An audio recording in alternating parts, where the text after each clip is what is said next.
Rajasekhar daughter అనే tag లైన్తో దొరసానిలా ప్రేక్షకుల ముందుకొచ్చిన శివాత్మిక 2019లో దొరసాని అనే సినిమా ద్వారా వెండితెరకు పరిచయమైంది శివాత్మిక.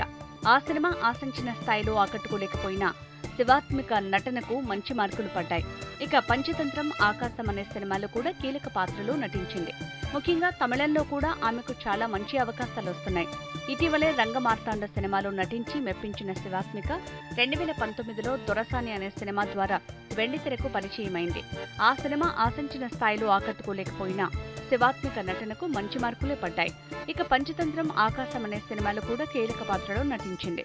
ముఖ్యంగా తమిళంలో కూడా ఆమెకు చాలా మంచి అవకాశాలు వస్తున్నాయి. ఇటీవలే రంగమార్తాండ సినిమాలో నటించి మెప్పించింది. ఇదిలా ఉంటే సోషల్ మీడియాలో తాజాగా ఈ ముద్దుగుమ్మ షేర్ చేసిన ఫోటోలు, వీడియోలు నెట్టింట వైరల్ గా మారాయి.